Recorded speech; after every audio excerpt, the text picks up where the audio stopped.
Well, good afternoon and welcome again to today's special event. My name is Guy Stevens. I'm the founder and executive director of the Alliance Against Seclusion and Restraint. Just to share a little bit with you, the Alliance Against Seclusion and Restraint is an organization that we started to help promote change when it comes to the use of things like restraint and seclusion in schools. We believe that we can and must be doing better and that there are better alternatives to things like restraint and seclusion. So we help in raising awareness and encouraging legislative change. So again, we are here today with another exciting and special guest. We have Dr. Lori Socialize, who is going to be joining us today for this live event. This event, as the others that we've been doing, is really intended to support parents, teachers, and others during these challenging times. We want to introduce you to things that are going to be helpful not only today, but even in the future, as your kids might be going back to school or your students might be coming back to you.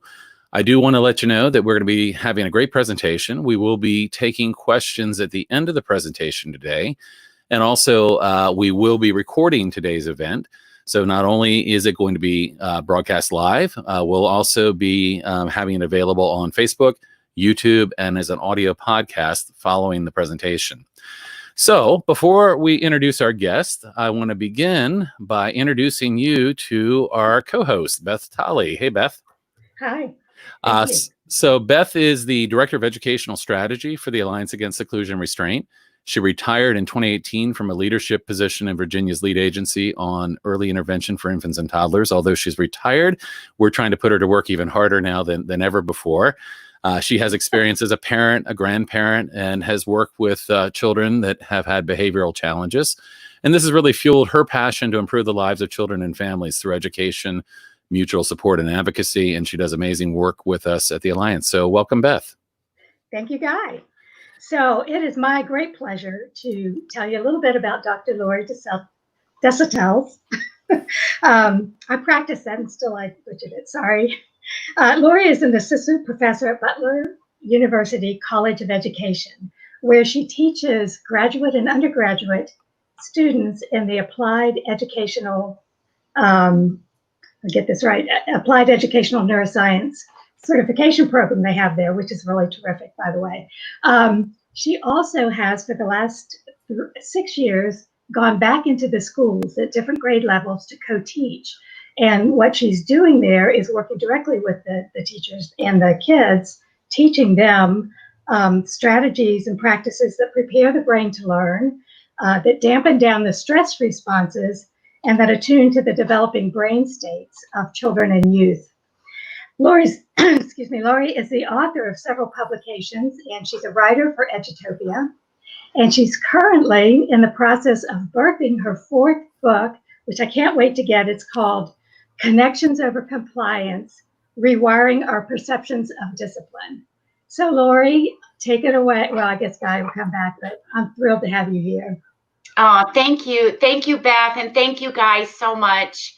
I'm really excited to share this afternoon and also to answer questions. So I apologize if I go quickly. An hour and 15 minutes goes pretty fast. But thank you for the kind words and also for all the work that you do in this area. Thank you so much, Lori. We're really, really excited to have you here today. And I think you're the things that you talk about and the things that you teach have so much importance. I would say today, even more than ever. And we're really excited to have you. I'm going to go ahead and pull your presentation up for you and let you take it away. And just remind you, if you need anything, let us know. But Beth and I are going to disappear as I now bring your presentation on screen. So thank you so much. Thank you, Guy. And thank you, Beth. So I want to begin this presentation. I don't remember in my lifetime when we've had this global and this national adversity and some trauma that we have all experienced over the last few months, and as recently as in the last couple of weeks with the racism and also this pandemic. We actually, I believe, have two viruses right now that are affecting all of us in very personal, in very collective ways, and these will impact and are impacting our children and our youth as we move through this time. So with that being said, I love this quote, and I want to begin with it this afternoon. The child who is not embraced by the village will burn it down to feel its warmth. And I think for me, what this is saying to all of us is that we all need to feel safe and to feel felt for well-being. And oftentimes the behaviors that we are seeing from our children and adolescents and from many of the adults around us are based or steeped in pain. And I want to address that today. So I am at Butler and I am back in the classroom. I'm going to be in a large, diverse public school district in Indianapolis this upcoming year in Lawrence Township. And so with that, I will be back in the classroom. Everything I'm going to talk with you about today is from the experience that I've had, not only as a teacher of children with a classification of emotionally disturbed or behavior disordered, but also as a school counselor, and also the past 6 years going back into the classroom, taking these practices and strategies and actually applying them, having great days and then having really, really difficult, hard, horrible moments. So I want to begin with this quote today too. When a child hits a child, we call it aggression. When a child hits an adult, we call it hostility. When an adult hits an adult, we call it assault. When an adult hits a child, we call it punishment. And so really what I hope to share with you today is a perspective shift for us, the adults, who work with children who are oftentimes just overwhelmed by the pain that has attached to their bodies and brains. We're not excusing behaviors, but we have to understand what's beneath the signal of the behavior. So when we think about where we are in the United States right now, school corporal punishment is still legal in 19 states. We are still hitting kids, and over 160,000 children in these states are subject to corporal punishment in schools each year. So traumatized students suffer from a reluctance to admit fault. And when it's pointed out to them, imagine that their entire selves are under assault, as opposed to trusting that it is merely one of their behaviors that is being criticized. So we're going to talk about the developing brain today and how this affects behaviors and how experiences are the number one ingredient that build brains and nervous systems. And the experiences that we interface with throughout the developing years are how we begin to internalize and live life. I'm really excited about this framework. This afternoon, what I'm talking about is not a program. It is not scripted. It's not asking teachers or parents to do anything more than what you're already doing. It is really the plate for which we can place these practices and strategies upon that feel relevant and meaningful to us. And so when I think about what I'm going to be talking with you about today, and I say this often in my presentations, I have 3 children who are now young adults, 21, 25, and 28. And I can tell you, I would have been a very different mom had I known today had I known now what how this practice changes, how this neuroscience changes everything. It's extremely important in all of our relationships. So whether you're a parent, whether you're an educator, I really want you to think today about how you sit beside children, adolescents, your colleagues, your partners in all relationships. But I am going to be specifically talking about the context of discipline.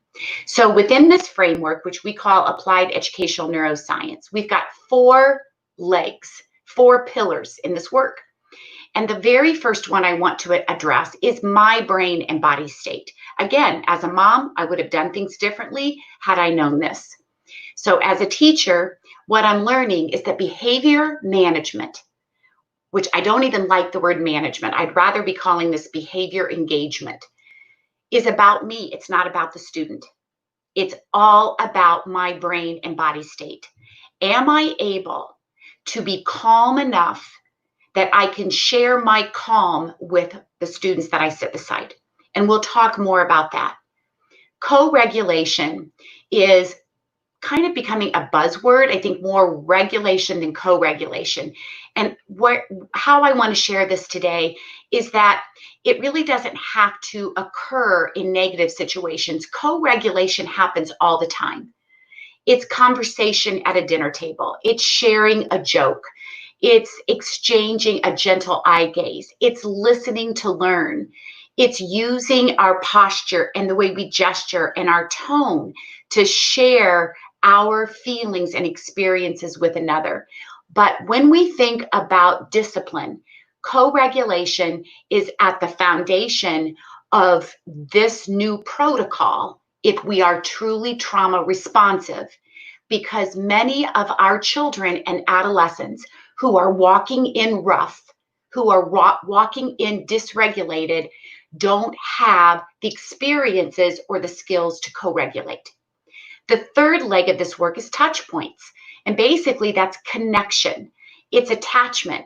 And what we know today, and science is informing us as educators and parents faster than I can practically create these practices and strategies.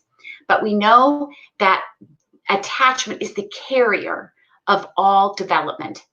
And it develops the nervous system, and it develops brain architecture from the brain stem up to the prefrontal cortex. And I want to be very clear today.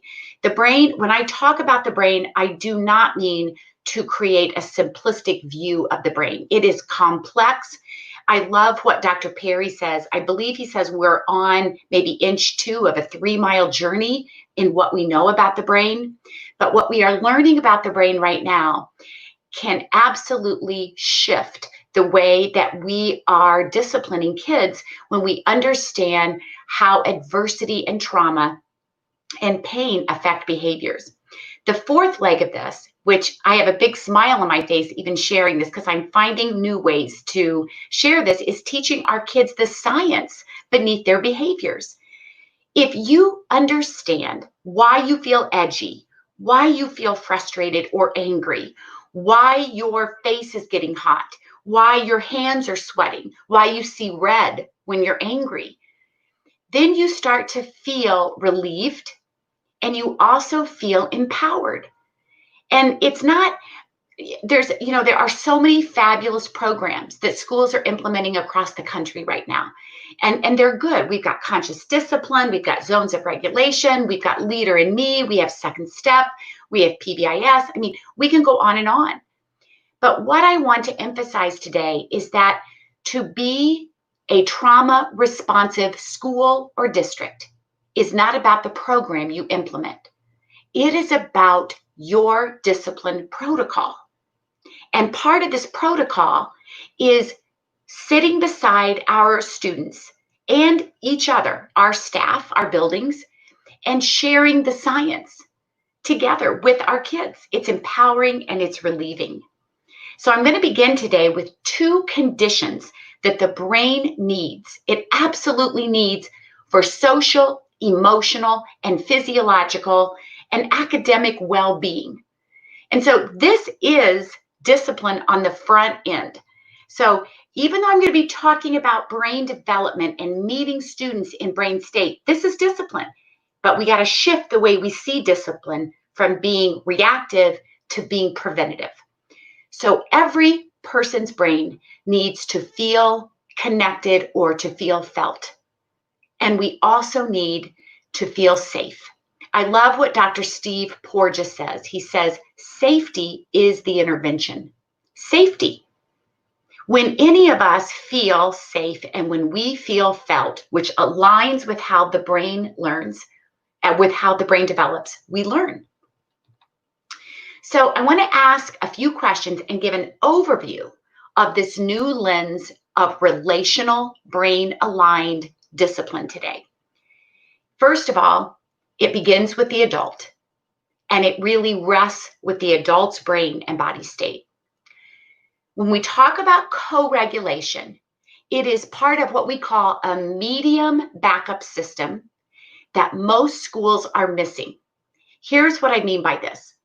When we think about discipline, we think everything, everybody's in the classroom, everybody's doing fine, everyone's taking care of their business, or if we're talking about discipline at home, directions are being followed, everyone's doing what they need to do. At our house, we say taking care of your business, and then boom, there's an explosion, and there's chaos, or there's rigidity. And in a classroom, you go from being in the classroom, everyone's working, getting along, to boom, you go to the office. And there's nothing in between.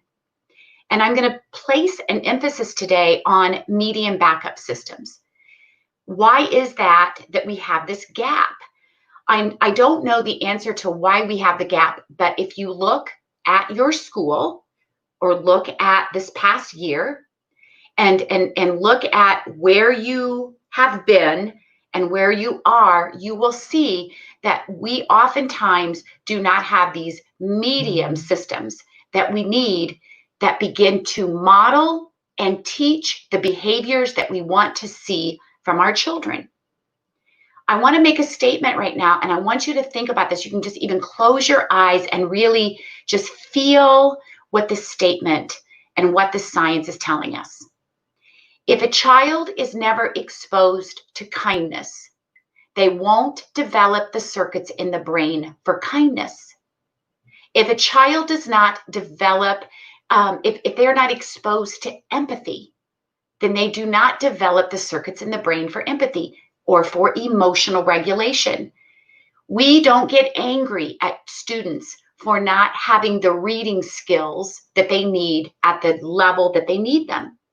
But it's the same thing for discipline. I think part of this shift is we've got to be looking at discipline in not only a preventative brain-aligned way, but also in a content way, where we've got to begin to teach and model the behaviors that we want to see.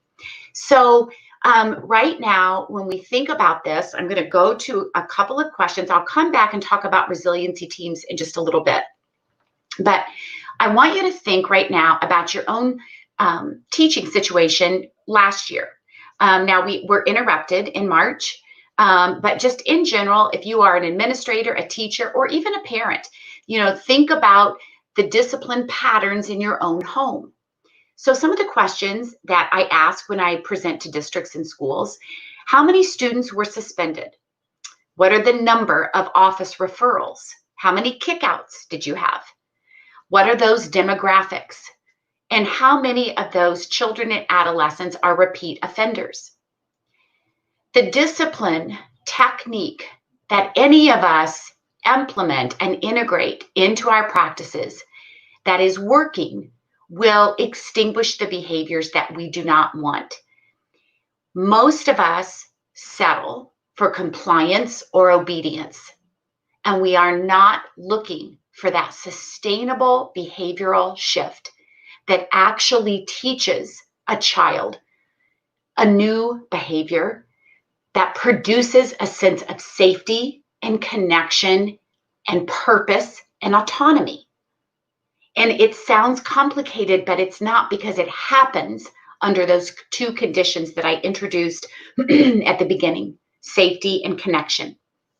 So when we think about discipline and looking at preventative discipline, I'm going to show you a ladder in a little bit, but I want you to just kind of look at these bullets. In this district, our discipline protocols meet students in brain development. If you are brain aligned and you are shifting the way you see how discipline is addressed, you don't meet students in behavior, you meet them in brain state. To do this well, we ask for all staff to check in with their own brain states and making our own brain and body states a priority. We ask and require a deep understanding of the brain research as it relates to trauma and adversity and resiliency. It's there. And now it's time to really apply it and to know that when you know better, you do better. We address discipline through engagement, which occurs on the front end. It happens naturally through our procedures, our routines, our classroom rituals, our transitions, and it happens with everything that we're doing already. The one shift that happens is inside our intentionality. So I'm going to begin with some brain-aligned preventative discipline strategies and practices that can be built in to what you're already doing as a caregiver, as a guardian, as an educator, as an administrator. And I love this quote because what Dr. Dan Siegel shares is that just naming it can tame it. And when you can share it with another, you can bear it because of the other. So I love this. I'm afraid, said Rabbit. What are you afraid of? asked Bear. I don't know, replied Rabbit. I just am. Then I will sit with you until you're not afraid anymore, said Bear. We will face it together. Being with me, and that does not necessarily mean words are spoken, is healing me. So the difference today, and here's what we're looking at. The new lens of brain-aligned preventative relational discipline is co-regulation. It's at the foundation. It's when I take my calm awareness, I'm paying attention to my brain and body state, and I'm sharing that with the student who needs that draining off of negative emotion. On coercive regulation, traditionally, there has been a focus on student behavior, no awareness on mine. But we know better now because we know how contagious emotions are.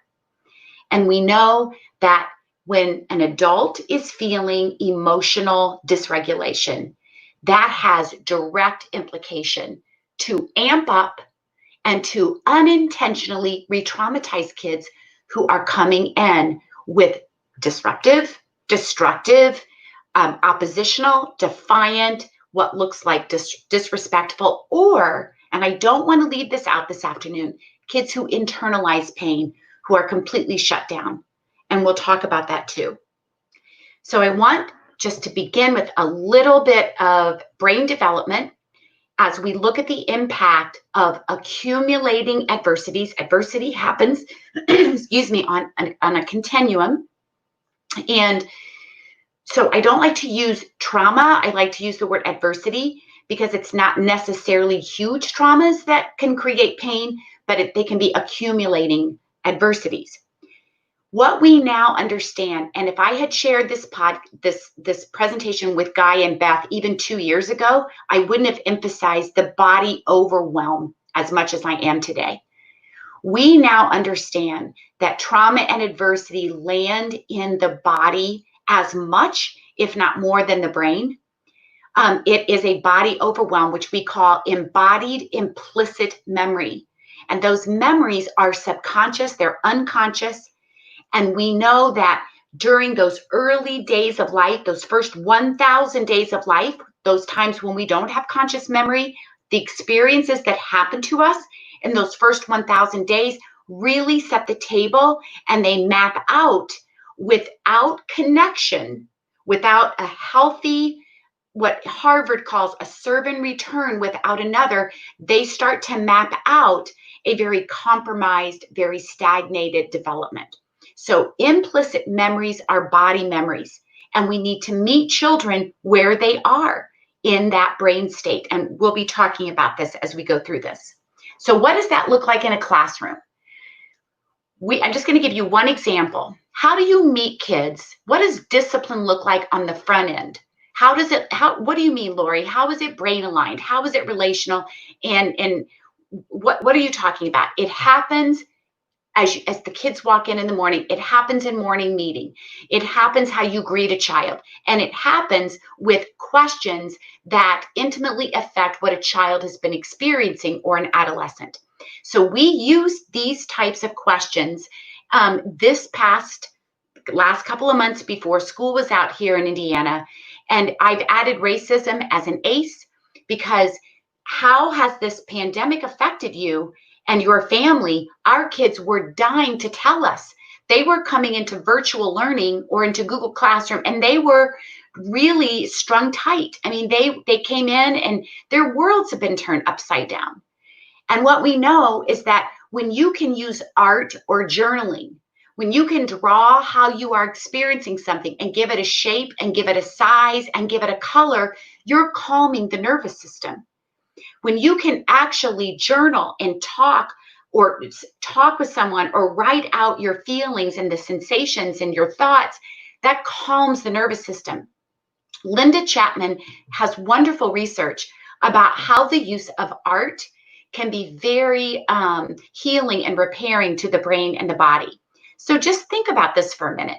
If somebody asked you to draw the pandemic and how it has affected you, or draw the last 2 weeks of how racism has been up close and personal in all of our lives, what color would that be? What shape would it be? What size would it be? What would the lines look like? How would it taste? How would it smell to you?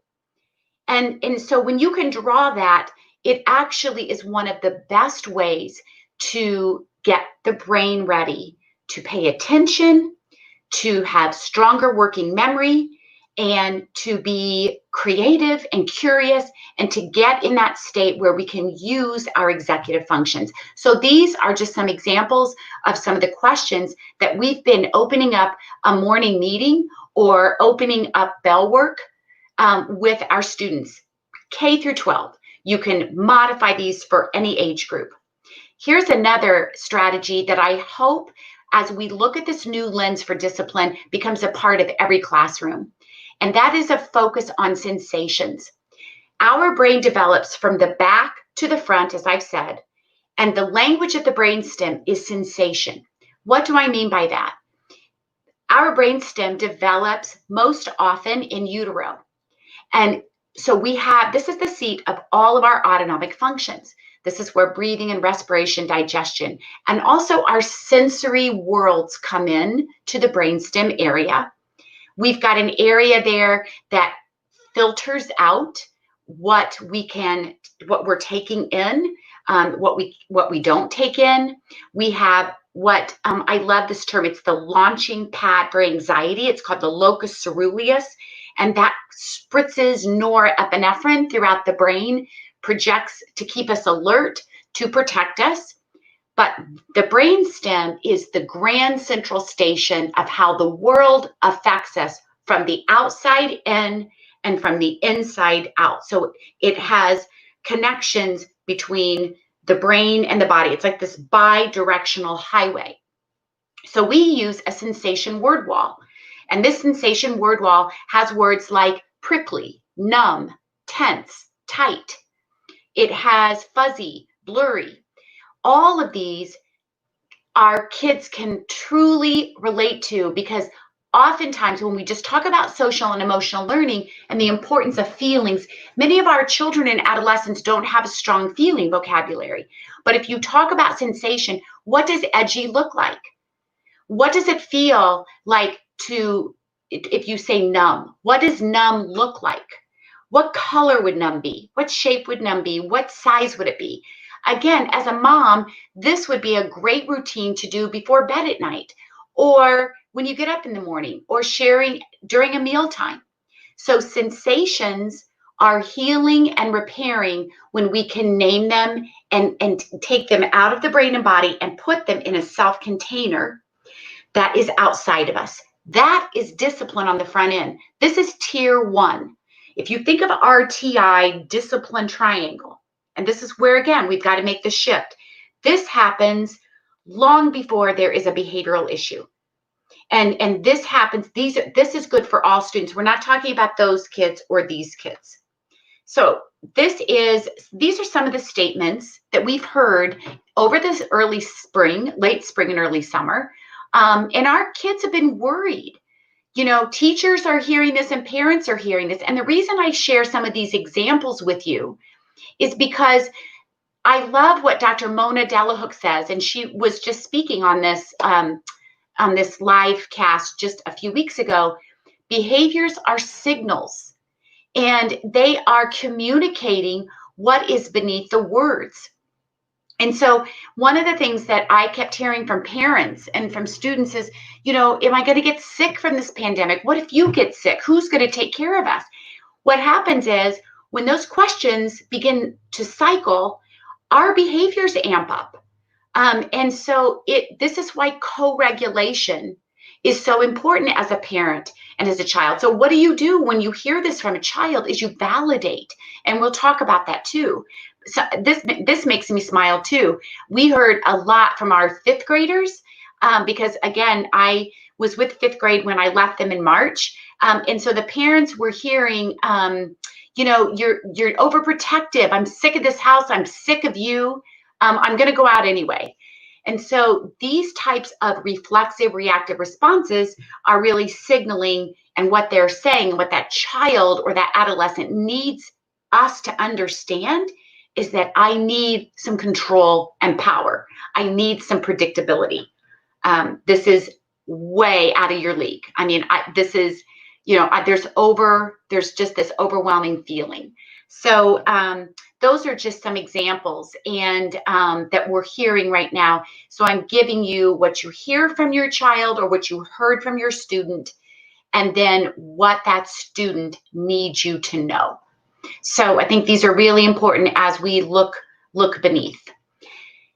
All right, so as we talk about discipline on the front end, and as we think about what we can do, Dr. Steve Porges has shared research with us through his work with the Polyvagal theory. And this is really fascinating for us as parents and for us as educators. And it's very simple and, simple and yet complex. Children in stress, any child, this is about us too, adults in pain or adults in stress. We don't hear redirection. We don't hear instructions. We don't hear consequences when we are in a state of fight, flight, or shutdown. Because we have a very small middle ear muscle that in states of dysregulation and stress expands. And the reason that little muscle expands is to make sure that we hear everything in the environment that helps us stay safe. And this is huge for us. When we are calm and regulated, that muscle constricts, that little teeny, less than 1 millimeter muscle constricts, and we are able to focus and pay attention on something that is being said to us. We're able to pay attention. We are able to respond in a calm way and to listen to learn. But oftentimes what happens is when kids escalate, we escalate with them, and we are talking at them, and they cannot neurobiologically take it. And then what happens is we see more activation and an elevation of the stress response systems in their body. And then we see destruction, violence, aggression, and we've reached the point of no return. So I just cannot emphasize this enough. Attending is not a choice, it's a response. And this is steeped in research from Dr. Steve Porges. I want to share also about the belly brain. And I want us as parents and educators to think about the power again of safety and connection in preventative brain-aligned discipline. The research is telling us it's not only what you eat, but it's also the associations that infants make during feeding time with food, but also the ritual or lack thereof of food. Human beings are contagious. We pick up on each other's emotions. If a mother or caregiver or guardian or teacher is stressed, and I'm going to take teacher out of that because I want to go back earlier in development. So if a caregiver is stressed and you've grown up associating meal times with stress, then there is food and relational nurturance built into our brain and body systems that become implicit embodied memories. So I was thinking about this because what can we do as we re-enter school, whether it's virtual, hybrid, or back to face, where we can create rituals with snack time. We can create rituals with a lunch. Maybe we share it with one-on-one with a student. Maybe we're having lunches. I know an elementary school in Fort Wayne, Indiana, where some of the behaviors of the kids have been so rough because of the adverse childhood experiences and the trauma they are carrying in. They've created breakfast clubs first thing in the morning. So they are creating a ritual and an experience where relationship and touch points are connected to mealtime. And even with it's just, even sharing a snack or a glass of water, I think that this is really important for us to think about as brain-aligned preventative discipline. So I also want to think about nonverbal communication. Our communication, our words account for 7%, and our facial expression, our posturing and gesturing, and our tone of voice are the other 93%. So talking at students through academic content and consequences, they're not hearing, no one hears words when we are rough. Nobody does. And that's why it is so important for us to understand the science behind this now. We do not hear words and we don't process words, but we certainly are watching from the eyes up. We are listening to tone. We are looking for safety in gestures and posture. So this COVID and these recent weeks of racism that has been present for hundreds of years, if not longer, but is right now upon us, has produced 3 conditions that the brain cannot take. And those conditions are oftentimes creating these severe behavioral challenges that are happening over and over and over again that become chronic behavioral challenges in your classrooms and schools and districts. And I want to talk about those just for a second, because school is the place, it's the de facto where we can provide the antithesis of these 3 conditions. The first condition that the brain cannot take is chronic unpredictability. What can we do in our homes and in our schools to lessen this feeling of chronic unpredictability? We can amp up our procedures and our routines. We can create rituals like lunchtime ritual or a snack ritual. We can invite morning meeting to be a touch point, and I'm going to share some more strategies. We can invite safety in ways where we create class guidelines and we really look at new roles and responsibilities in our classrooms, giving children a voice. Isolation, the brain, it's so hard on the brain. And so many people have felt and have been isolated over the last 4 months. Very difficult for the developing brain. For children, I believe right now, 80% of our DCS calls are neglect. And neglect is very damaging to the developing brain. Emotional and physical restraint is damaging to brain architecture. When you feel like you are emotionally restrained, you can't say what you need to say, you feel like your voice doesn't matter, you can't explain, you can't share the pain, or when you are physically held down, when you are physically restricted in any way, it goes against how the brain survives. And movement and breathing are critical for calming the nervous system. So I know that we could have, again, I told Guy this, an 8-hour discussion just on this last condition, but I'm going to be talking about this a little bit later. But if a child has gone through experiences where they have been physically abused or sexually abused, or they have felt physical restraint in a very, very unhealthy way, they, we don't mean to, but what happens is we will strive for any type of physical or emotional freedom from that. And sometimes we will see kids run out of the building, run out of classrooms, try to break free of a hold. And I know oftentimes those holds are to keep them safe, but I think we've got to begin to have a focus on how we got there in the first place. Because oftentimes the kids that are struggling the most have had physically restraining traumatic experiences. So we can talk more about that later.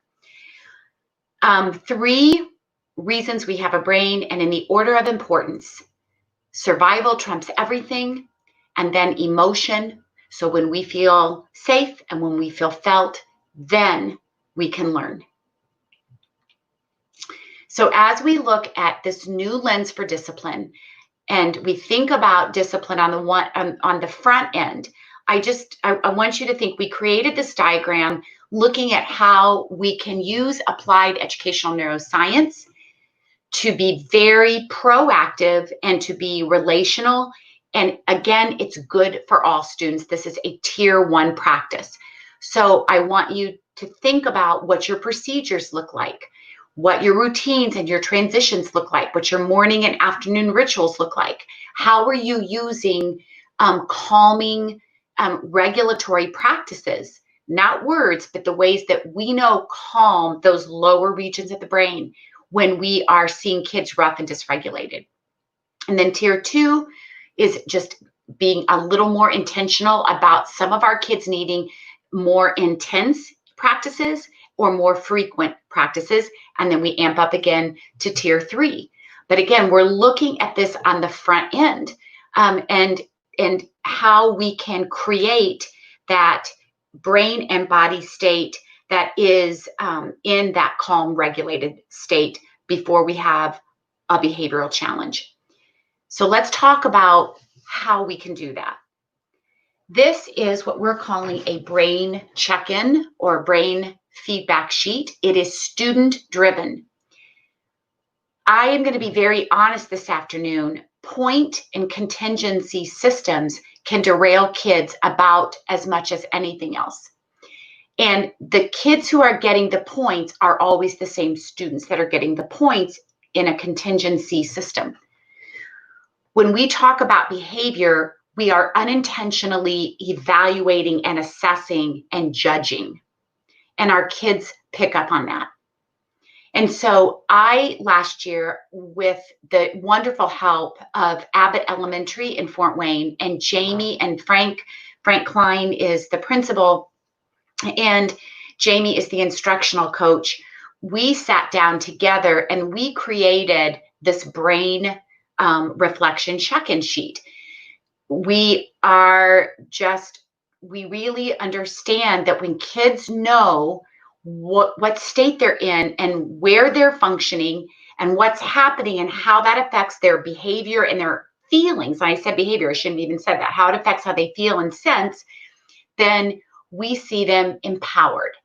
And this is a fabulous, you could change this any way you wanted. You could do check-ins once a day, twice a day, 3 times a day.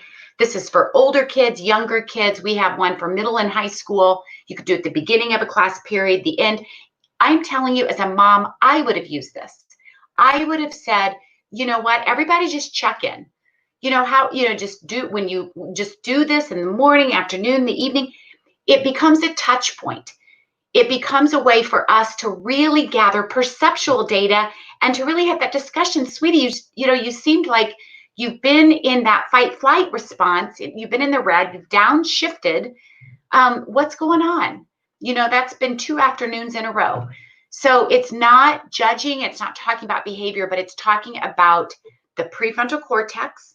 It's talking about the limbic system, which I'm going to talk about in a minute, in a very natural way. And it's talking about the brainstem. And kids learn what these are. And so this is a great way to begin to think about touch points, co-regulation, teaching kids about their neuroanatomy.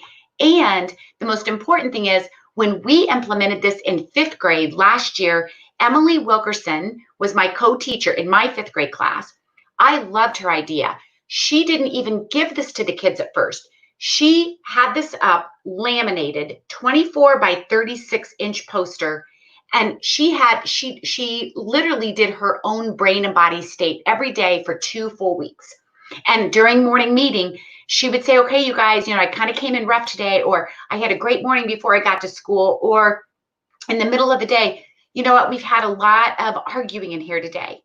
And I'm going to have to circle, I'm in my limbic system. I'm in my amygdala. And so she modeled this for them. And then after they saw what this looks like with her, they were so excited to have their own. So you could do this privately on even a Google Doc sheet. We know that emotions are contagious. We know that kids in stress create in adults their feelings, and if not trained, the adults will mirror their behavior. This is what happens to all of us. I've been there a million times as a mom, and I've been there a million times as a teacher. I will mirror the behaviors that I am seeing from the children I sit beside and the adolescents I sit beside.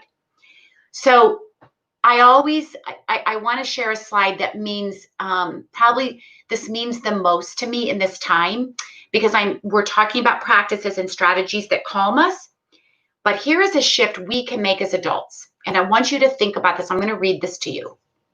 In this time of unpredictability and feelings of fear in life and in education, we are going to need to prepare as parents and educators for escalating and dysregulating behaviors we may not have seen before, or as intense and as frequent as they are going to be in this upcoming year.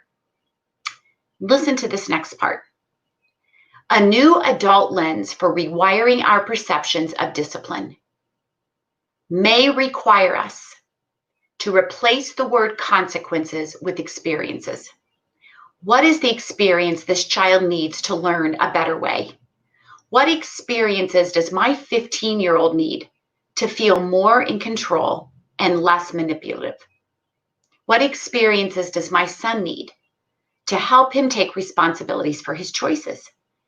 By shifting this one word, it begins to shift our perspective and our perception, and that too has contagion. I would encourage you to write down consequences at the top of a piece of paper and list all the words, boom, boom, boom. What do you think of when you think of the word consequence? And then I would write the word experiences at the top of a piece of paper. And then what I would do is just brainstorm every word that you can think of that aligns or is associated with experiences and look at the difference. This is an adult challenge, and behavior management or behavior engagement and discipline begins with me. What is the one tool you have inside of you that can calm a child or an adult that you're working with, or escalate that child or adult? And that tool is your tone of voice. It is part of the day. It's part of our procedures. It's a part of us. And sometimes those tools that are closest to us are the hardest for us to see. We've been thinking, as I've worked with school districts through virtual learning over the last several months, what would be a fun way for educators to listen to your own tone?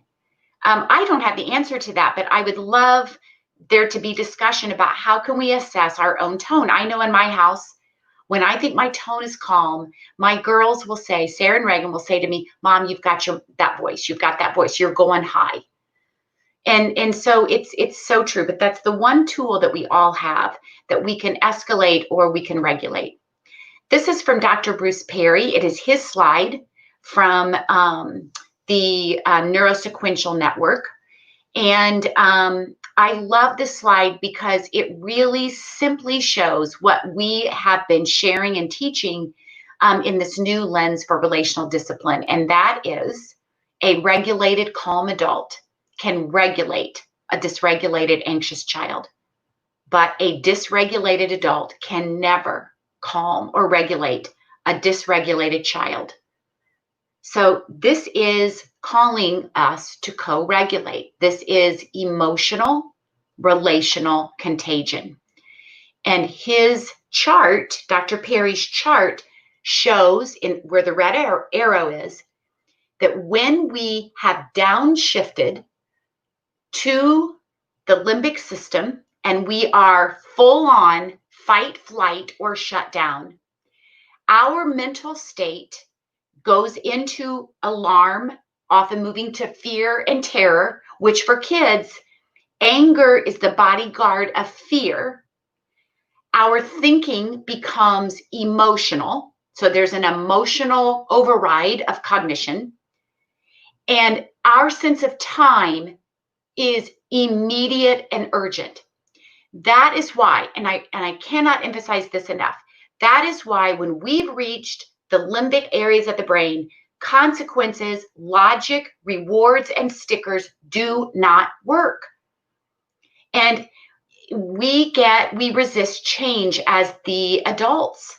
You know, the longer we've been using a system, we hold on to it tighter sometimes because it's scary to change. But I think, and this is just from my own personal experiences as a mom and as an educator, when my students and my own children were dysregulated and rough, my biggest fear was losing control. And I think that is what many of us, if we peel the layers back, I think we're afraid of losing control. So we unintentionally jump into the emotional midbrain state with our students. So what can we do? Taking deep breaths, humming, literally humming, singing is calming to the nervous system. I bring those up because I love these illustrations that my daughter Reagan created. We can see at the top the dysregulation of the adult and its contagion on the child. And then we can see the adult brain and body state taking the lead and breathing deeply to calm himself. And then we see the contagion. And again, I know it's not this simple, and yet it is.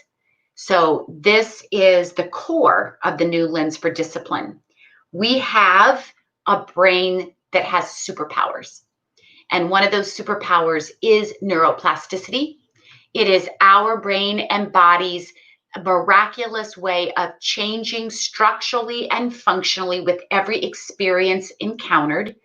And we know that the brain that we walk into a situation with or that we encounter is changed every second from those encounters, from those relationships, from those experiences. So I am going to pay attention to my rituals this school year, whether I'm online or in the classroom or both. I'm going to rethink about snack time, as I've mentioned. I'm going to think about how I greet students. I'm going to think about how I can use my calm brain and body to create safety and connection first thing in the morning, and how I end my class period or how I end the day. Very briefly, we know that there are two huge times of brain development. And the greatest time, which I've already mentioned, is in the first 1,000 days of life, and experiences stick to the brain like Velcro. This brain is wiring up at the most recent research last week that I just listened to was about 1 million synapses per second. I don't know if anyone has the exact number, but we know it's huge. And so then starting at around 3rd, 4th, 5th, 6th, 7th, 8th grade, because development is not linear, it's chaotic. And so that's why I went back into 5th grade 6 years ago. That brain starts to prepare for young adulthood. So it goes through the second greatest time of brain development. And our middle school and upper elementary teachers were not prepared to understand how this second greatest time of development affects behavior. We tend to let go of kids in middle school. We tend to say, come on, you guys, let's go. You got a locker to open. You got 6 teachers to report to. You knew last year that your name needed to be on that paper. You knew that there was no excuse not to turn in your homework. This is middle school. And also what happens is children begin to look more like adults. But here are 2 pieces of research that we have to pay attention to when it comes to discipline in these years. And that is when a child is in a fight, flight, or shut down response, oftentimes that emotional age is about half of the chronological age. So you might be dealing with a 13-year-old or 14-year-old, but you'll see the behaviors of a 6, 7, 8-year-old. The second thing that happens is because of the fragility of this development and these connections are being pruned away as other connections are being strengthened to prepare for specialization and young adulthood, we see kids with a lot of vacancy in the brain, and they need our direction. They need co-regulation. We tend to let go of them, and what they need is they need that caregiver to be regulating beside them. I think as I worked at St. Mary's Early Childhood Center in the last couple of years with 3 and 4-year-olds, and then I've done in my classrooms co-teaching, not this year, but last year I was with 6th, 7th, and 8th graders, specifically our 8th grade team. I saw behaviors that resembled those of 3 and 4-year-olds. And I think there is a developmentally, and we laugh at this, but if you think of the 2 characters in Star Wars, our prefrontal cortex, which doesn't develop until we're almost 30, is like Spock, who reasons, who thinks calmly, who thinks through his emotions. But then you've got Captain Kirk, who is like those 2 oval-shaped structures that live in the limbic system, the amygdala. And this is developed in the first year of life. I mean, I've heard different stages, but it's early development. So we have kids in middle school, upper elementary into high school that have a fully developed emotional system with a very underdeveloped rational system. Now, these 2 aren't separate. They work together. The cortex and the limbic structures all work together. But we do know that the communication between the 2 is very different. And when the brain is going through adolescence, its job is to question authority and to find purpose and autonomy and mastery through the lens of peers. There's an adolescent motto: you can say or do anything to me, but don't call me out in front of my peers. And that's one of the worst. That's how we can escalate kids like that. And because of the necessary lens through which identity and mind, body, self is developing in these years. And so we're giving our students this chart. You can have a wall size of this. This is for the older kids. We are sharing with them when you're functioning in your social engagement system in the green area. This is the polyvagal graph. Then you are calm. Your cortex is getting a good, strong oxygenated glucose blood flow, and you're able to be happy, interested, creative, all of those things. When you start to amp up, you get a text that annoys you, you get worried, you get anxious, you had something happen on the bus, something happened in the hallway, someone looked at you in the hall, you walk into class and you've already amped up to irritation and anger. And what does that do? That begins to shut down this cortex so that it's not able to process what the schoolwork is about. I mean, you've got an algebra test. You've got to write a persuasive paragraph. You have to talk about Shakespeare. Not going to happen when you are in fight, flight, and moving up into fear, anger, panic, and rage. So we are having kids check in, and they actually can do this privately. You can do this. As a class. Lots of different ways. Up in the blue are kids who are internalizing their pain. And these are students that are really struggling with a shutdown. We call this dissociation to an extreme, because dissociation isn't a bad thing. But when your heart rate and blood pressure and respiration lower to the point where you're conserving energy, what does this look like? These are kids who have high absenteeism in our schools. I mean, I see that they disappear. They're not acting out their anger. They're not really, you don't see them as kickouts, but they're not showing up. Their hoods are over their heads are down, and they've checked out. And this worries me. The latest research, the age group from 10 to 14 in our country, that age group, the suicide rate has tripled in the last 7 to 10 years.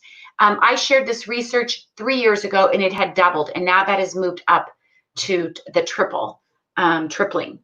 So this is informative, but it's also a strategy. We have a simplified one that we're using for younger students. Again, when you talk about the brain state, this is preventative, brain-aligned discipline on the front end. This is a procedure. This is how we check in, and this is how we leave during the day. And we even, for our really younger kids, we use characters that align with each of the brain states. Like Tigger might be fight, flight, Eeyore might be brainstem, or characters from Frozen, Harry Potter, superheroes. But this is a preventative, brain-aligned, tier 1 practice that's discipline on the front end.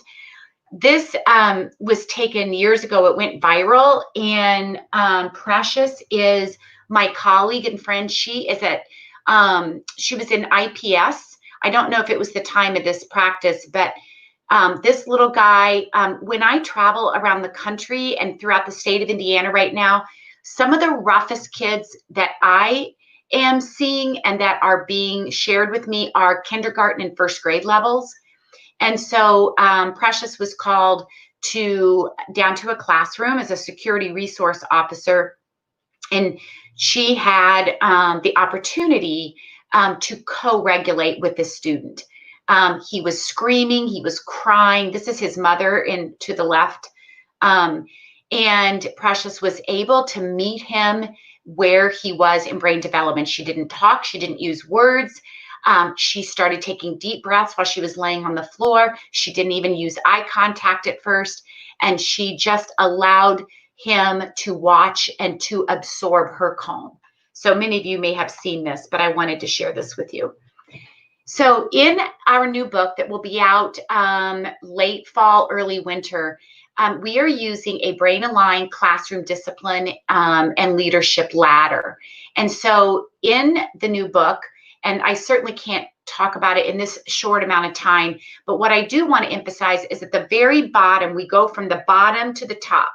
So, and I know I apologize, this font is hard to see, but classroom structures and routines, procedures, transitions, the rituals you set up, teaching kids about their neuroanatomy and creating a biosocial environment that feels safe and connected is 75% there. And so here is going to be the toughest part for anybody who's watching today or who has started to really delve into this new perception of discipline. The resistance is going to come not from students. The resistance when you begin a new discipline shift that is steeped in prevention is going to come from your colleagues. Because if you do not understand the science and you do not understand co-regulation, then co-regulation is going to look like you're rewarding negative behavior.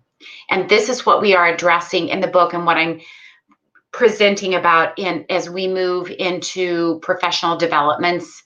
And you can see in here that as you move from the bottom of the ladder to the top, we look at the power of touch points and warm eye contact, how we greet students.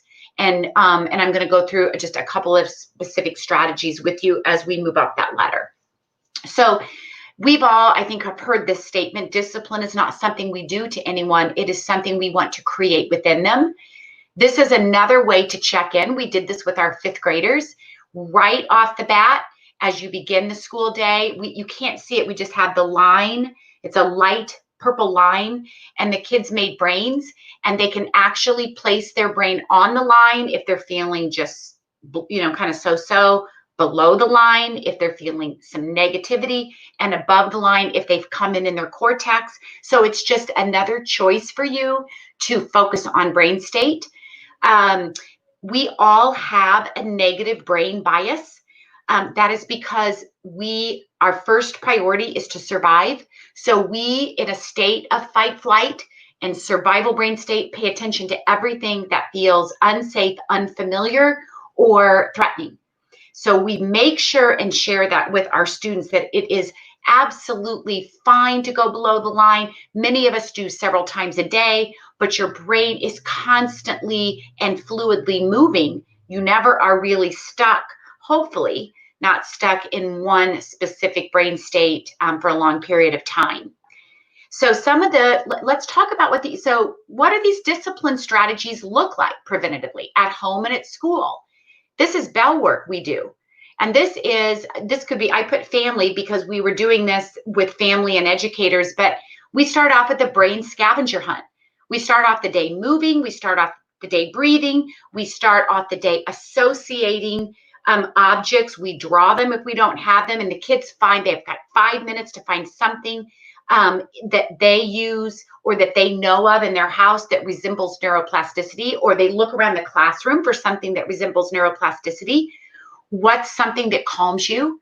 And this is really important. This regulation tool will soon be developed into a routine of regulations that students can use when they start to feel their hands get hot or seeing red, or they can't get a deep breath, or they feel like they're going to hit, punch, or run out of the room. We help kids sense how they're feeling so they can use these regulation tools.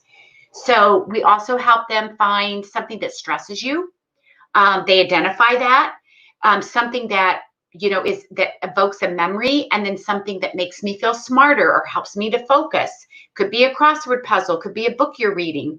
It could be playing basketball. Exercises, so it helps us to focus and pay attention.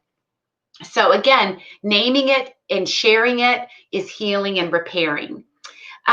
This is a touch point. And this is, again, discipline on the front end. This is called dual journaling, dual storytelling. It really is a back and forth between the teacher and the student. If you have a kid who's always coming in rough, we offer this up, and this is just something that you can do with that student. You might do a pen pal journaling back and forth for a couple of weeks. You might create a story together with lines and shapes. And again, this on my YouTube channel and on my website, I go into more details, but I want to emphasize in this short amount of time, this is a touch point that we work for people we like. Relationships matter. So these are preventative, brain-aligned bell work, morning meeting, or rituals at the end of the day that create connection and trust.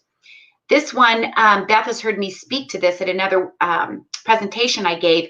It's who is your wise self? When we get angry, we not only focus right here and right now, but we don't really take time to reflect. And in the heat of the moment, none of us do. But this was fun. We did this with fifth graders, and they worked on this in the mornings as a choice when they came in, and they shared a creation. They drew their wise self. Very interesting.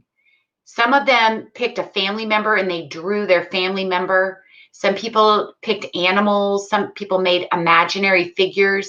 They gave it a shape and a color. And then we asked the kids, what could your wise self say to comfort you when you're upset? What words soothe you? What words help you to feel calm, help you to feel better? And then they wrote those. They designed them. It was kind of like a mural. They worked on this for a couple of weeks. And then we asked, how can you connect with your wise self? What would be some ways you could connect with your wise self when you start to feel your face get hot? When you start to feel like you cannot get that deep breath? When you start to feel so angry that things can go black? So this was, we had a great time with this. This was really helpful for a fifth grade student that we had who was constantly shut down and struggling emotionally. Jada was her name. I will always remember the connection between the two. Breathing and movement calm us like no other regulatory practice. In Indiana, if you say if you say meditation, people still get just unsettled with that. We have been teaching our students how to use their breath, and we start small, 3 seconds, and then we build up to maybe 3 minutes. It becomes a procedure. It becomes a part of our routine. We use it in transition times. The kids start leading focused attention practices. We always use our breath, but you can also use a sound, you can use a taste, you can use a visualization. And so these are brand new focused attention practices. And I want to share, we give the kids the science. We teach the science behind these. If I'm a principal of a building, I'm going to begin every staff meeting with my staff when every single one of these strategies are just as much for teachers and educators as they are for students. So a focused attention practice calms our nervous system.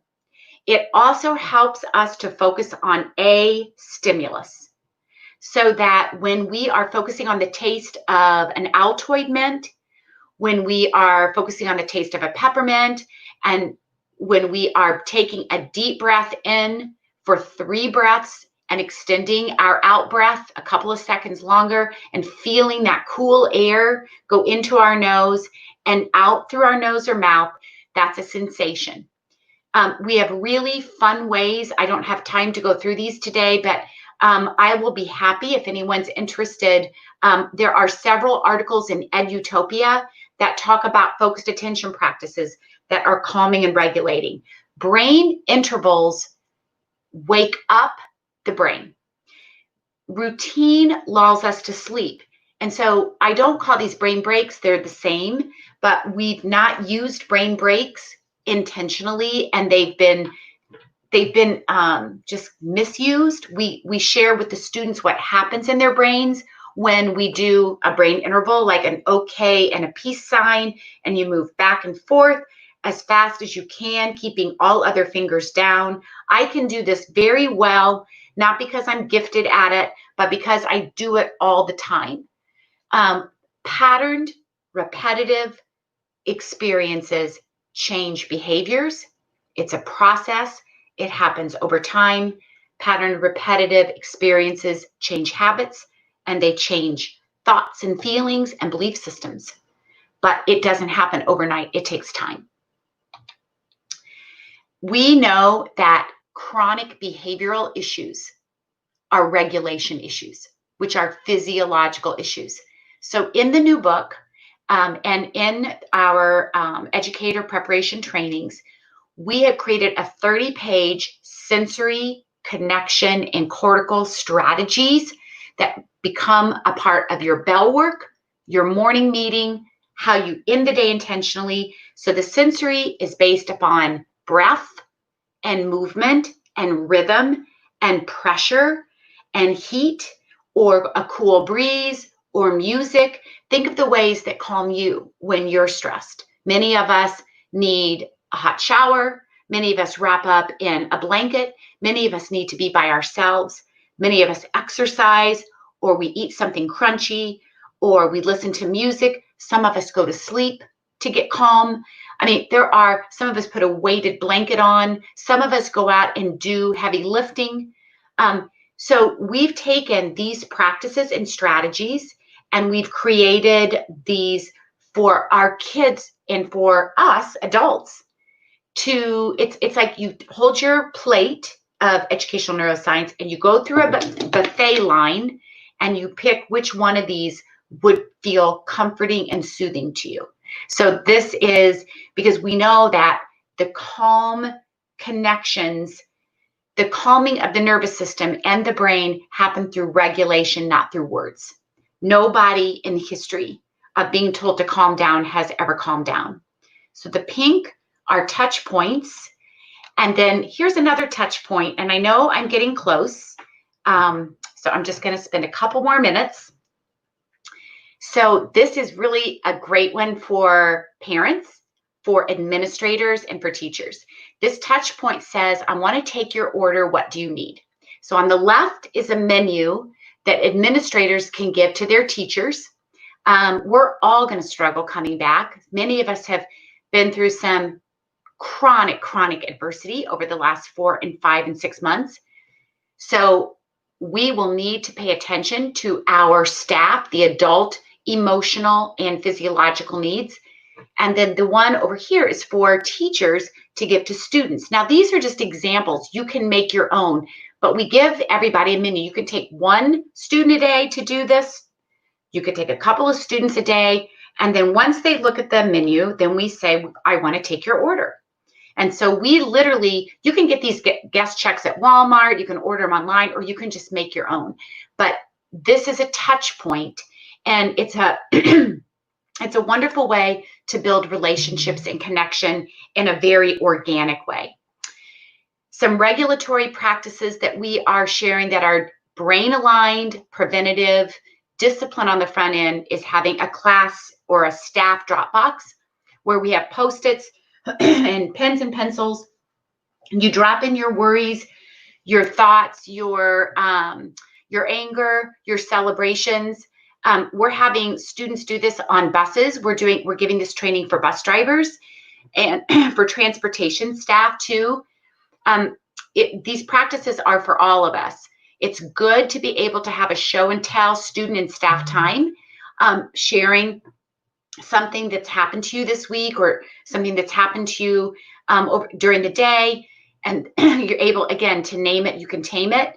And then we are having students create preventatively a routine of 3 regulation strategies that they can begin to use and note when they are feeling rough. And so we are creating amygdala first aid stations and amygdala areas in schools across the country.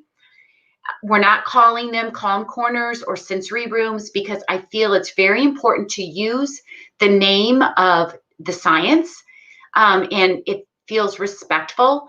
These were created in the homes of our families during the early COVID-19 time. Some schools sent me these pictures from Southern Indiana.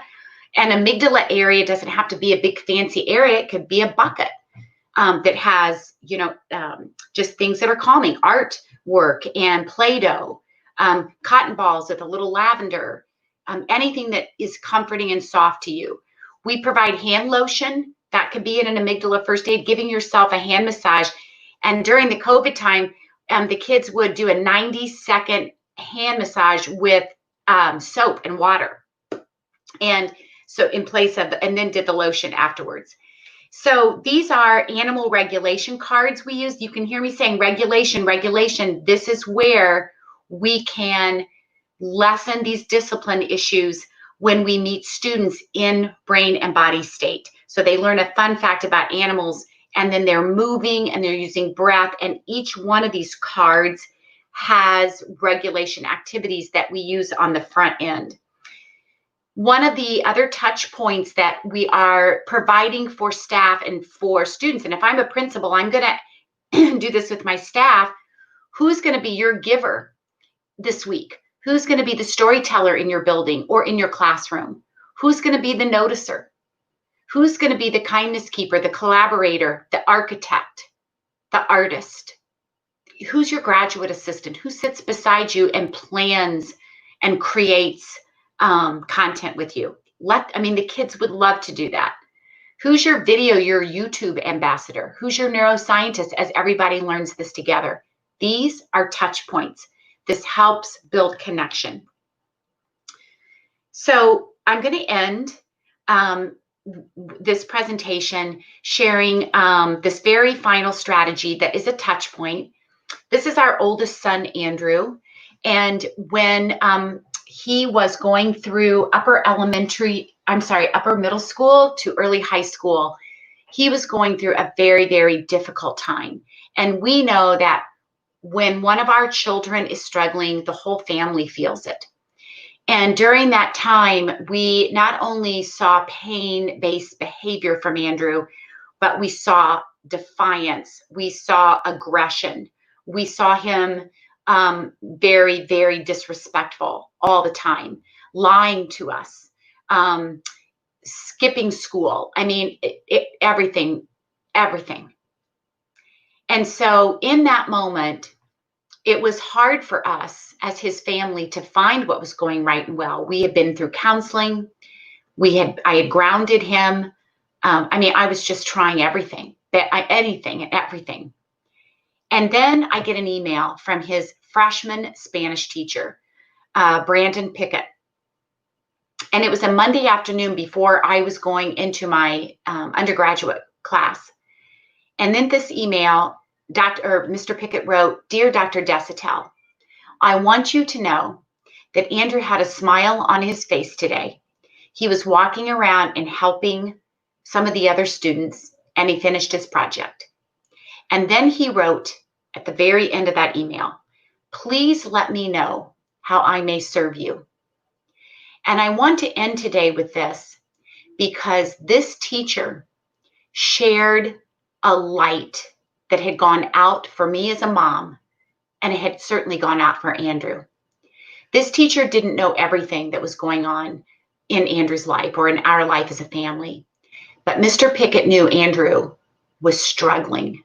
He knew there was hurt and pain beneath the behavior. And that question, "How may I serve you?" turned into these 3 questions. What do you need? How can I help? And what can we do to make this better? I use this all the time in my own family and with students. But what I want to emphasize this afternoon is that validation and the power of questions are some of the most powerful co-regulatory strategies we can use, but they only are positive and work well when the adult brain and body state is calm and regulated. You can ask those questions, but you never should expect an answer because you're asking them from a place of reaching empathic resonance with that child. You want to know and understand how they're experiencing and sensing their worlds. So I'm going to end with that, and I didn't get through everything, but this is our most recent book, Eyes Are Never Quiet. It has a resource section. Many districts are using this as a district read. And then this is the new book, Connections Over Compliance, Rewiring Our Perceptions of Discipline. I want to end today by sharing with you that, yes, we have kids that may reach that point of no return, and we are left with now what to do. That would probably be a whole nother part 2 of this. But I do want to emphasize that when we are intentional and when we begin to focus on ourselves and we begin to change up how we see discipline and how the science informs us, and we shift to preventative, you'll begin to see those negative behaviors lessen because of the safety and the connection that you have implemented. So please, please connect with me. Revelations in Education is our website, and I'm on social media all the time. Guy and Beth know that. My Butler email, you're welcome to email me at Butler. It's right there. And Twitter, Facebook, LinkedIn, Instagram. I can't thank you enough. Beth and Guy, thank you so much for having me. And if we have time for questions, I'd be very happy. I hope I didn't go too long. Oh, absolutely. Absolutely appreciate it. This has been fantastic. And I just will say that absolutely, whenever you're ready, we will take you up on part 2, because this has been amazing. We've been getting a lot of comments as we've been going. And I just want to let folks know that if you have questions, feel free to type those into the chat, and we'll try to get some of the questions. But thank you so much. You know, I really enjoy being a part of this because it's a fantastic way to learn so much. And I'm going to go ahead and take your presentation here off the screen. Okay. And just have the 3 of us here. And but again, thank you. And let's look at a couple comments before we get to some questions, because there were a couple comments that caught my eye here as they were coming through. This one from Optimal Rhythm said, "I love the intentional nature of this presentation. We as adults must take responsibility for making environments safe for our students if we want them to learn and maintain regulation."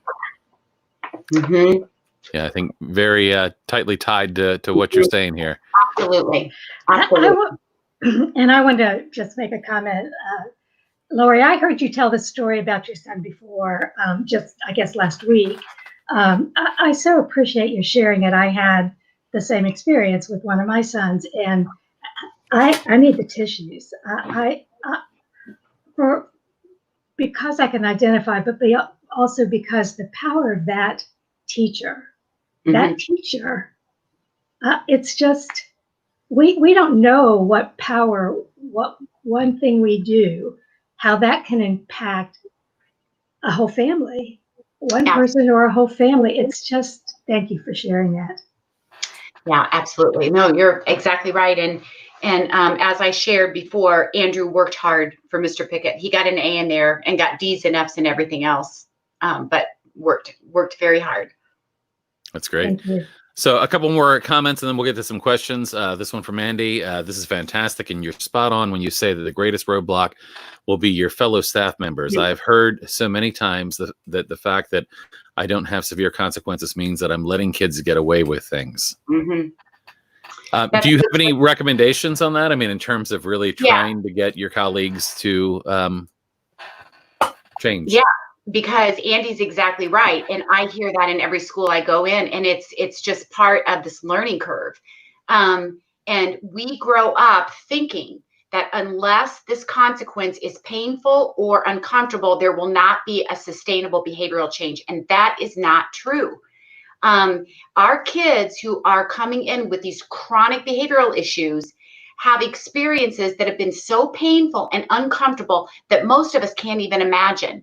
And so what we're doing unintentionally is we are re-traumatizing and actually recreating the environments that have produced that type of pain. But we don't see that traditionally because many of us, and this is true, even for new teachers that came from pretty rough and tough environments, they would say to me, come on, Lori, you know, I grew up, my ACE score was an 8. Look at me, I got through this. There's a term for this. It's called survivor's pride, and what we have to learn is that we all have a personal relationship with stress, and that stress is not something out here. It is, how we have internalized that. And we didn't know back then, I think, I want to say a lot of those teachers that are 25 and 30 years old that shared that with me, I wonder, and I'm curious about their mental, emotional, and physiological health 10 years from now or 20 years from now, because sometimes we repress it, we push it down, and we keep going.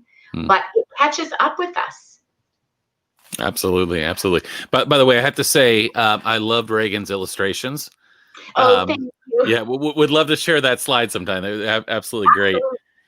So let's get a couple other comments here. While you're getting the comment, Sure. I need you to define bell work, because that's been a new term to me. Yeah, so it's morning work or do now or bell ringer. So a lot of people call it different things. We call it's the first 7 minutes of the day when the teacher's organizing, kids are turning in their homework, they're unpacking, they're eating breakfast. It's kind of that time before even the morning meeting starts. And like in secondary classes, it lasts about 7 to 9 minutes. We've got that's a miraculous time for us to use discipline preventatively and socially and safely right then and there. Okay, thanks. So this one from Lynn here, this is very meaningful to me and kind of related to the issue that we run into with restraint seclusion. Lynn says, I often hear, this child is disrupting, scaring my entire class. I need to get them out for the sake of everyone else. And I hear others will start doing what they do. So how would you address that? So I actually called this scenario up in my mind, sitting on my screened-in porch before. And when you've reached that point, there's not a lot of options left. That's what I want to say. If a child has reached that point where they are amped up that much, then, and you are concerned about their safety and the other children's safety, then we've got to take action, at that point. And I don't want to speak specifically. There's been a trend of moving the class out of the room that I've been hearing about. But I want to encourage, I can't remember her name again, but I want to encourage, is it Lynn? Yes. So I want to encourage, this is a process. This is not going to happen overnight. And so when I've had a situation, because I've had many, being a teacher of children with the classification of behavior disordered or emotionally disturbed, we had disruptions all the time, and things thrown, and I would take that opportunity and to look at this as what happened before. What are the patterns? What are the triggers? In a time when that child is neutral, you got to have that conversation and give them an option of 3 practices they can go to when they start to get rough. And then I hear, well, Lori, everybody's going to want to do that. If this kid gets to go get a drink of water and go shoot baskets and, go, then everybody's going to want to do that.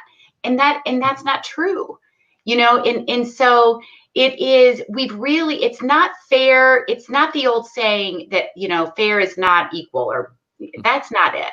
It's everybody really gets what they need. And so these conversations have to happen preventatively.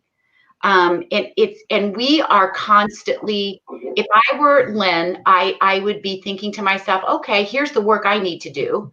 I need to really think now about what just happened. What are the patterns? Is this happening after lunch? Is this happening at recess? Is this happening on Tuesday mornings? Is this happening Thursday afternoons?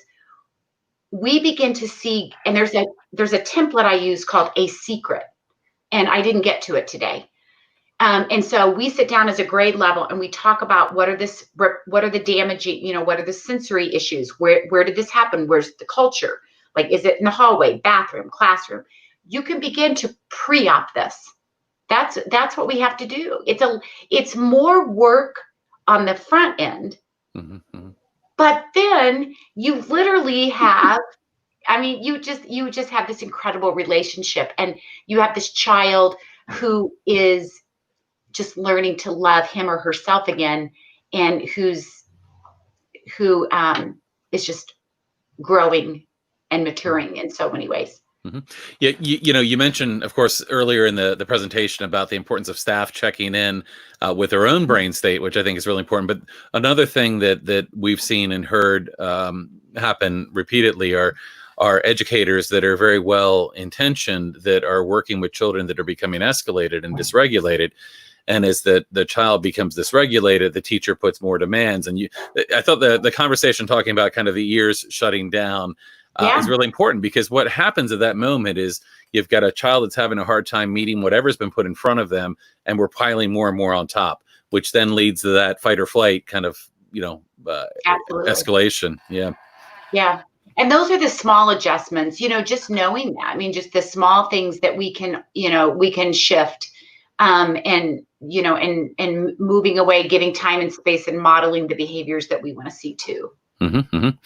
I'm going to bring up another one here from Aaron, and I know you mentioned this kind of as you were getting to your last slides, but just asking about other resources that parents can read as we await for your newest book. And of course, you mentioned your website, but what else would you recommend for parents that want to? For parents, I love Peter Levine's work, and there's a book that he's written called Trauma Through a Child's Eyes, and I love that because it really is practical. It really is. I think it's written more for parents and educators, but it's for both. But he really addresses, what we can do as far as regulation.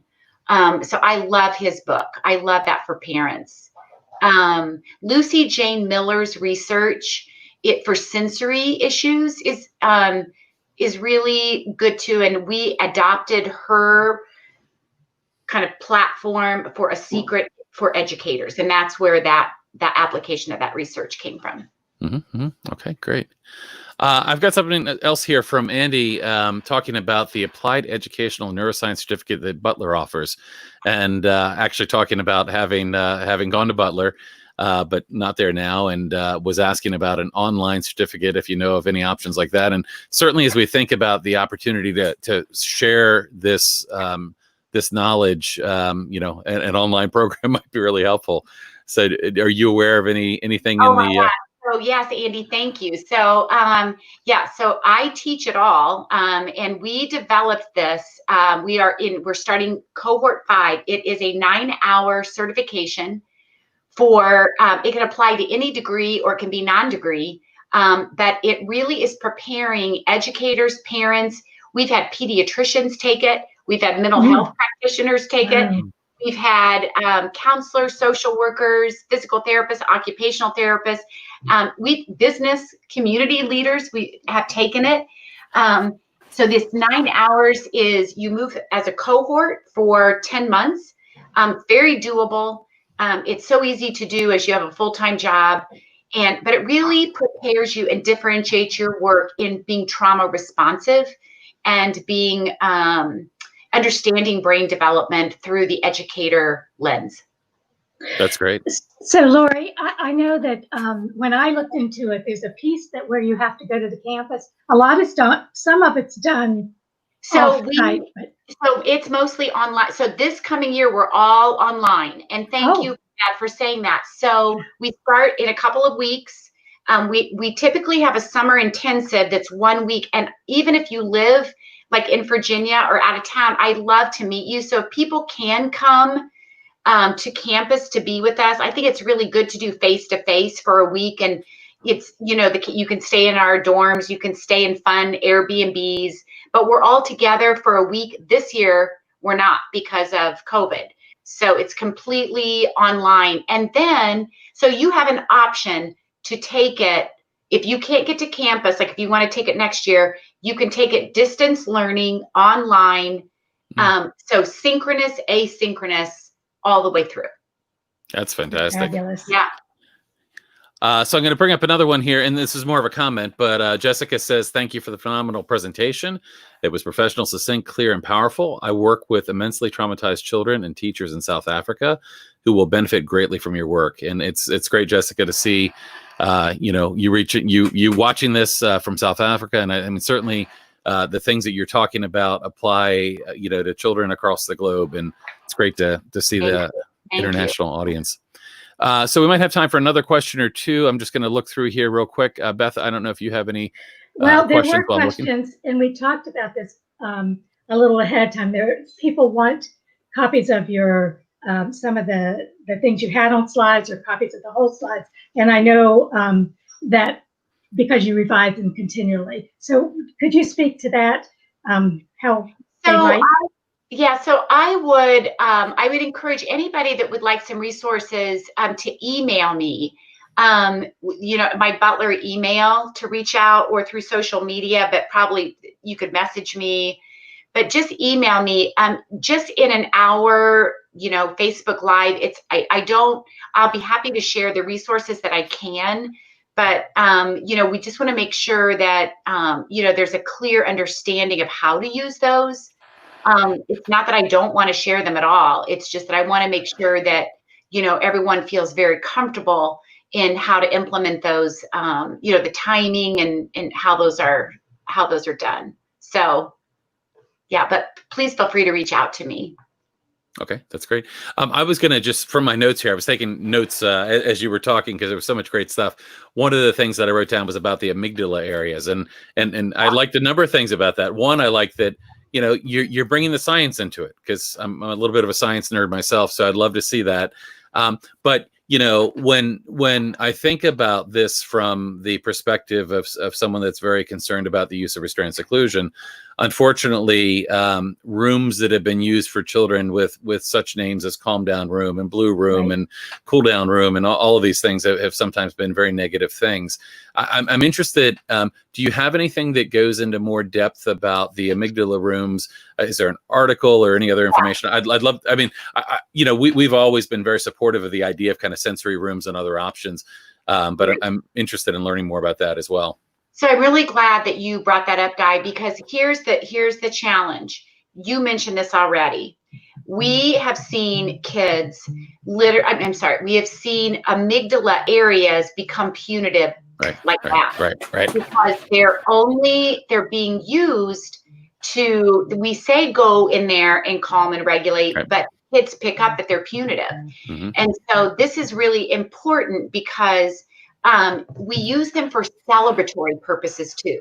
So I want teachers to think celebratory and regulatory. Mm-hmm. And you go in there yourself and model when things have gone well. So we don't, we use those for both purposes. And I've got 2 articles that will be in the new book, but I can send them to you. My graduate assistant and co-instructor, Courtney, she wrote these. God love her. She knew that we needed a little bit more of a written explanation. And then I have a video explaining how to use them on my YouTube channel. Yeah, I'd love if you can share that, and we can share it with the audience for the Alliance as well. That's great. Yeah, and I absolutely do that too. Yeah, absolutely agree with you. I have had experience with my son in terms of a teacher that did a really good job of having a space that kids could use as a kind of a sensory room. But I've had the other experience, unfortunately, as well, where when he was being restrained and secluded, the room was called the calm down room. And I was told that, oh, well, some kids go there by choice. And I could never imagine any child witnessing a child being drugged to a room and forced in there against their will, and then deciding they would want to go in there as well.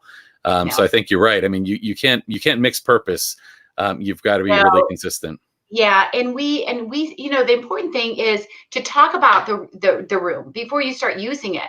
Right. I mean, we talk about it. We say, what are the different ways we can really celebrate having this in our room? And here's something else that's kind of cool, where you have morning work and whole group instruction. You create your whole classroom as a brain lab. So the prefrontal cortex is for morning meeting. Then you've got an area for the hippocampus, which is where you study and have quiet time. We've got the amygdala area, and so you can really, create it with a sense of purpose. And the kids love that. I mean, we do it. Yeah, they have a neuroscience fair in April the last couple of years where they've shared, different parts of the brain. And so, yeah, it's just, for me, that's discipline. Yeah, and such a great way to get the neuroscience in the schools from not only the kids' perspective, but also from the teachers' perspectives. I mean, that's certainly one of the missions that I think we'd like to see is more schools embracing the neuroscience and really able to support kids appropriately. That's great. Yeah, absolutely. So we're just about wrapping up here. Beth, I don't know if you saw any other questions or comments. There were a couple things that we can put on the website or on the Facebook. The people didn't catch your email, and also people wanted to be reminded of your website name. So revelationsineducation.com. So Revelations with an S, all one word, revelationsineducation.com. And then you'll put my email. Do you want to just, we'll do that, but you want to just give it out real quick? Sure. It's L, so you can see my name spelled. So it's LDESAUTE at butler.edu. So take off the L and the S of Desitel. So LDESAUTE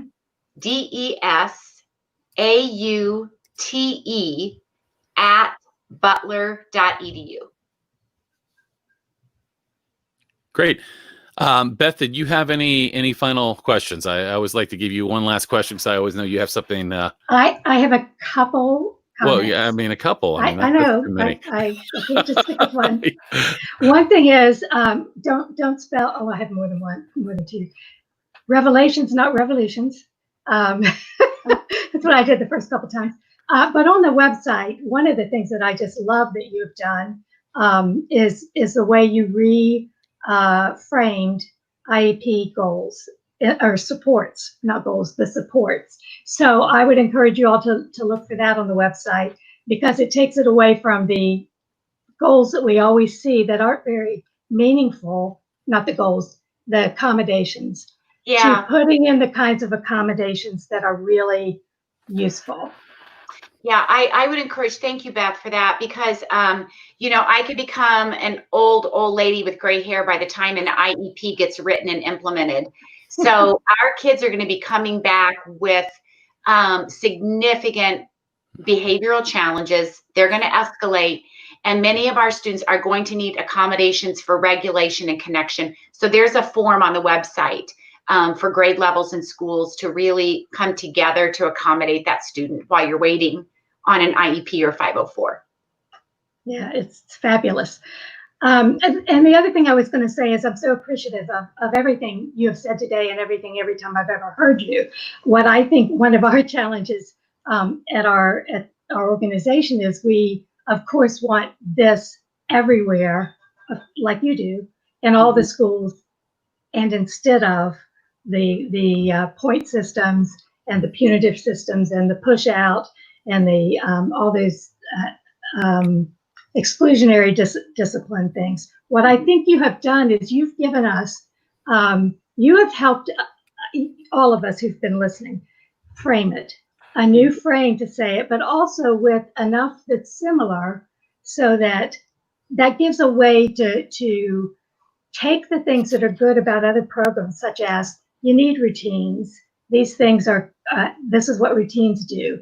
And you've given us ways to be able to frame it to help make the case. So I'm very grateful for that. Thank you. Thank you, Beth. Yeah, I just, there's so much to share.